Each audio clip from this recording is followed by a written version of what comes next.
right, today we're listening to Tim Hecker, ambient, from what I've heard, drone, and that's the vibe. That's don't really know much about him and his style and what the mood he tries to set with it. So, I'm nervous. I'm nervous looking at this album cover. It looks something like haunting. It looks ghostly. Like it looks like someone's wearing that like blanket that makes you look like a ghost. We're gonna listen, give our thoughts, our opinions. All right, if you want to check out any more Tim Hecker, any more ambient, any drone, feel free to let me know. If you're watching on YouTube, feel free to like and subscribe. The whole review is over on my Patreon, just to let y'all know.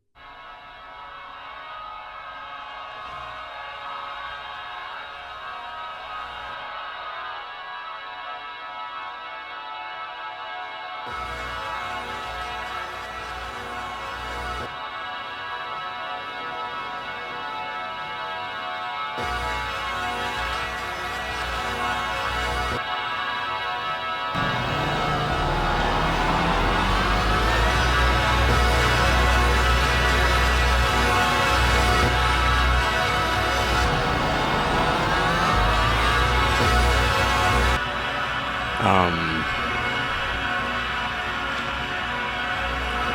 what the heck? Get it? Um,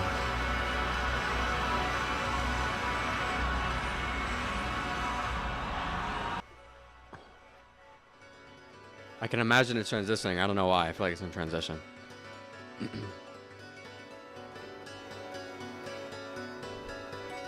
Yeah, perfect transition, of course. I feel like my veins just got cleansed.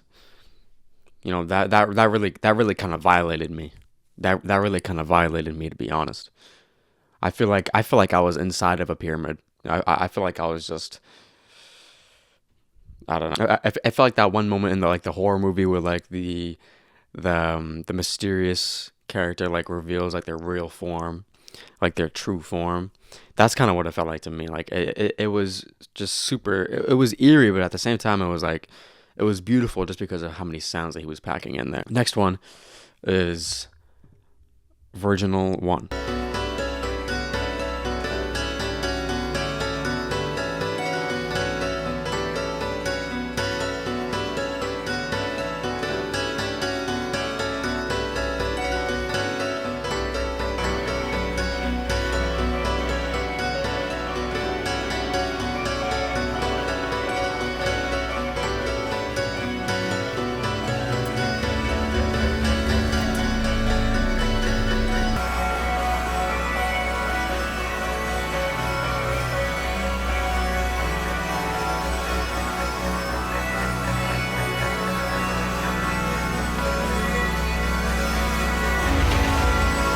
Oh my god.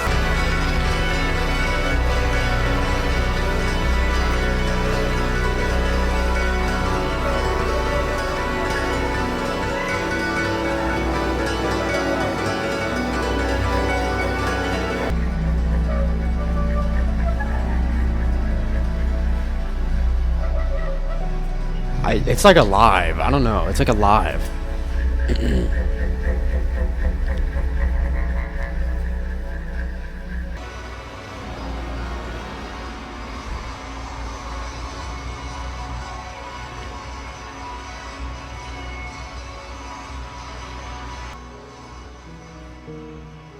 Oh, oh.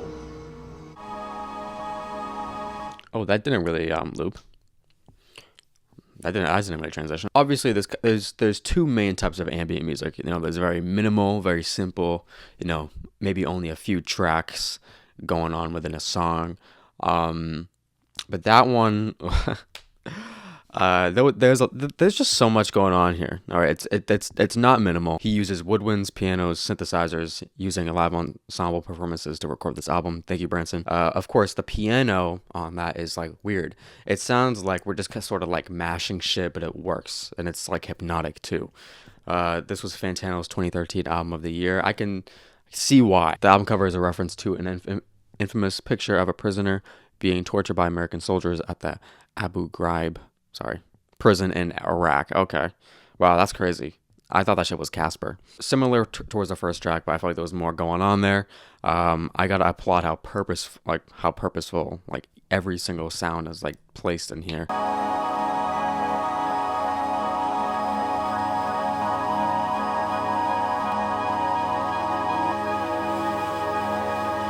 I'm liking this. I'm liking this.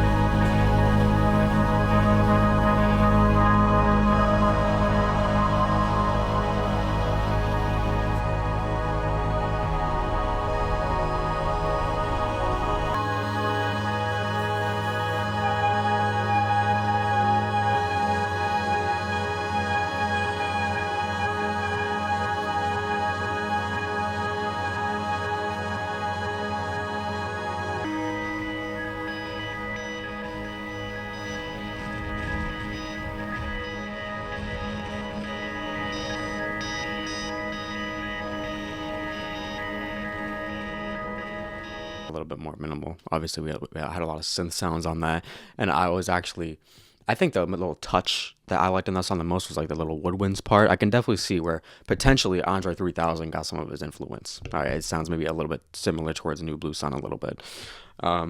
Yeah, crazy atmosphere. I like to put images to music whenever I listen to ambient stuff because it helps me imagine things better. There's a movie called On the Silver Globe, super fucking trippy. All right, doesn't really make sense, but this music works very well with that background. We're getting a lot of electronic instruments, but the way the woodwinds kind of sound on here, it makes it a little bit more like earth-like at the same time. Next one is Live Room.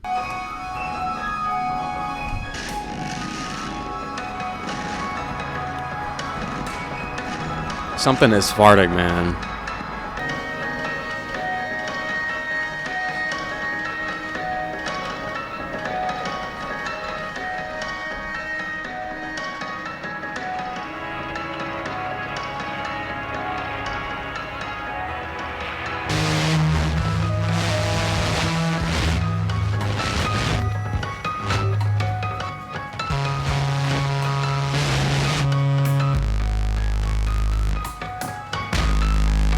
Oh.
Oh my god. That next track faded in so perfectly. I'm just wondering why they even made that a new song. You know? I mean, you already had 7 minutes. Fuck it, may as well go to 9. Fuck it, may as well go to 9. Alright, that one had more of a, I'll say it, live atmosphere towards it. You know what I mean? It was also super chaotic with a lot of pretty just spontaneous, weird, just distorted sounds coming in out of nowhere. I gotta agree, Applehead. It did sound like he was farting a little bit. It did sound like he was having some gas issues there on the track. Once again, the piano coming in super disheveled, super, just messy, but it worked. It works somehow. It works somehow with this. I'm loving that one a lot. Favorite part of that song is probably the synth, the little sine wave that kept coming in and out and then in and then out. That was awesome. That was awesome. Next one is Live Out.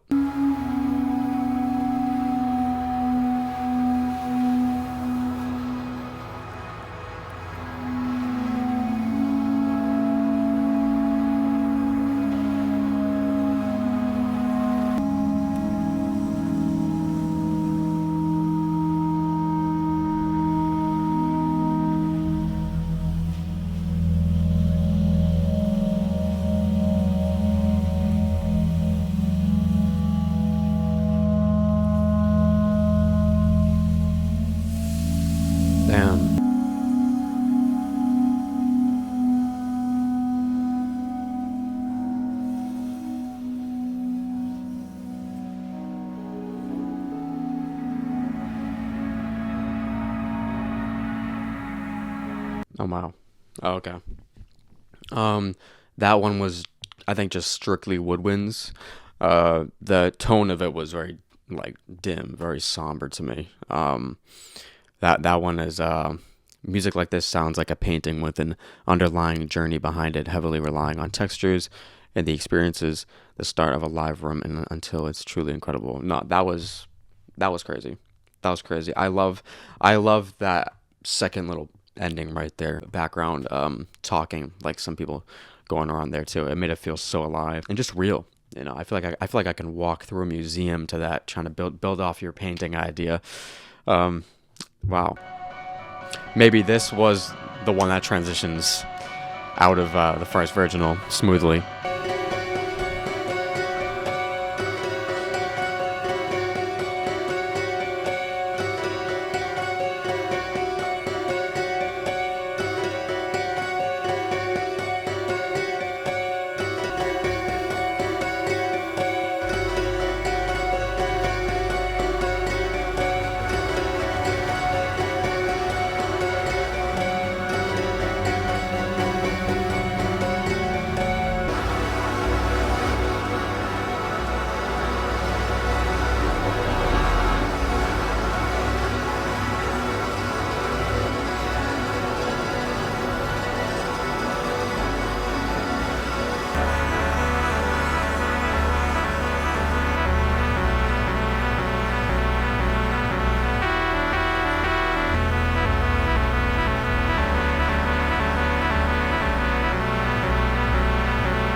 Some One O Tricks Boy Never vibes right now, to be honest.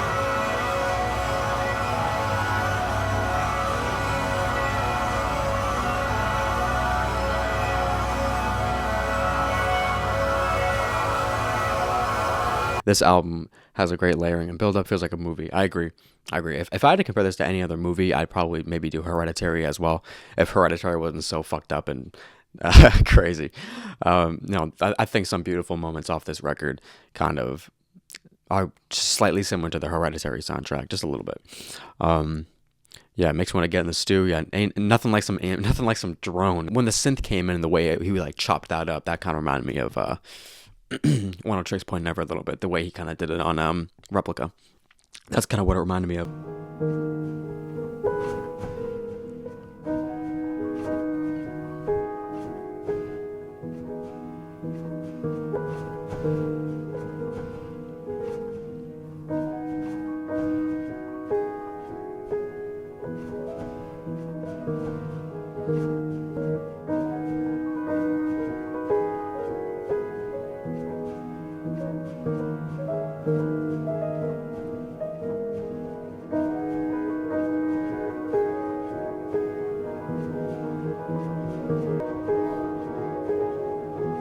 All right.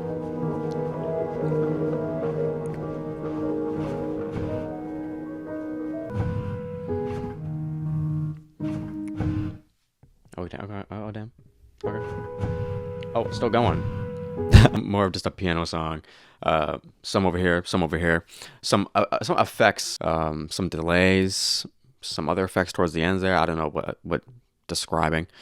Um, Bro's pausing, unpausing, and rewinding. No, that's literally what he's doing. Kind of sounds like he's trying to stop the track, and the track is like, no, yeah, that's also. Especially on that ending, I don't know what the fuck that was. It was beautiful and serene up until like the end of it right there. Um.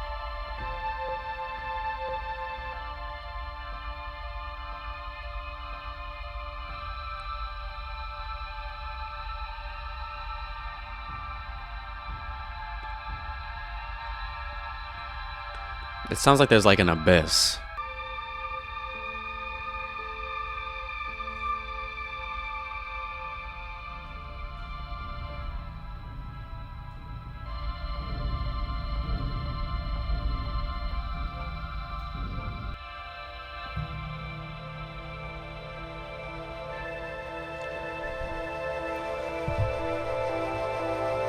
Oh, I love that transition.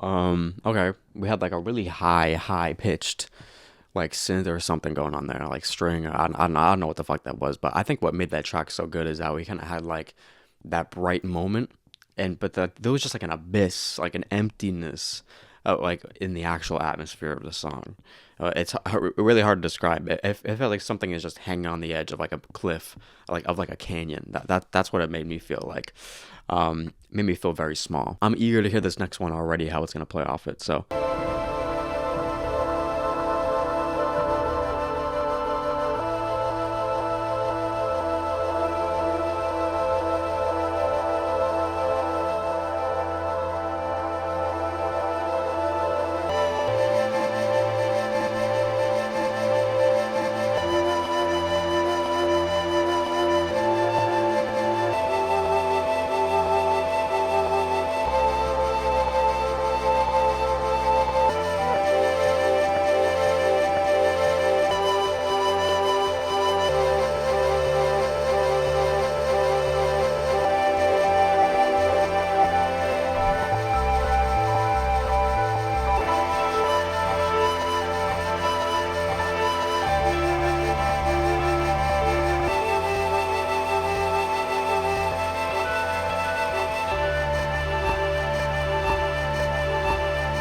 That was my favorite yet. I think one of the main things I like about this right now is just the way he uses these live instruments that normally would not be used to make ambient music into ambient music by chopping them up and kind of putting them together like this.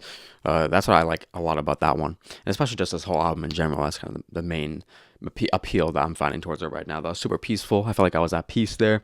The way he made that flute just sounds so fucking good on that. But yeah, favorite one yet, easily. Next one is Stigmata 1.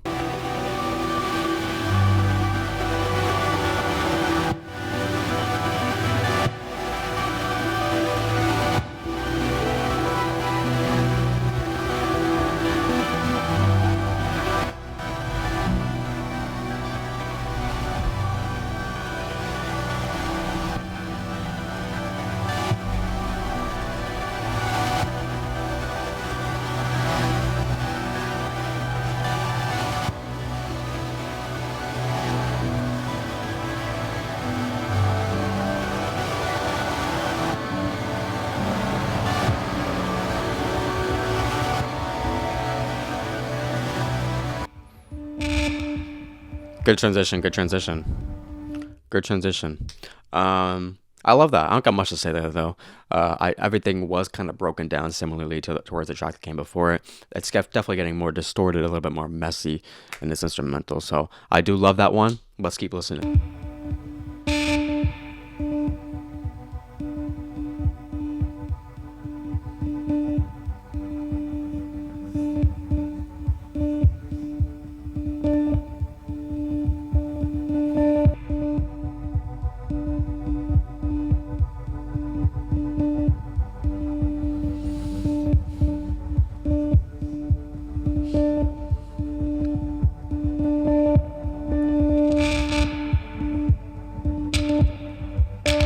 Oh, that's clipping.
Oh.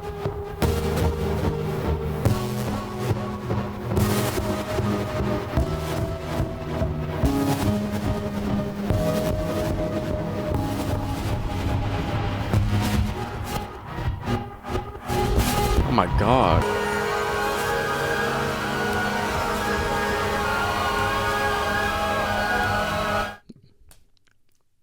I didn't even know it was a transition. That's how good that shit was. That's crazy.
Probably my favorite one, to be honest. Probably the best song.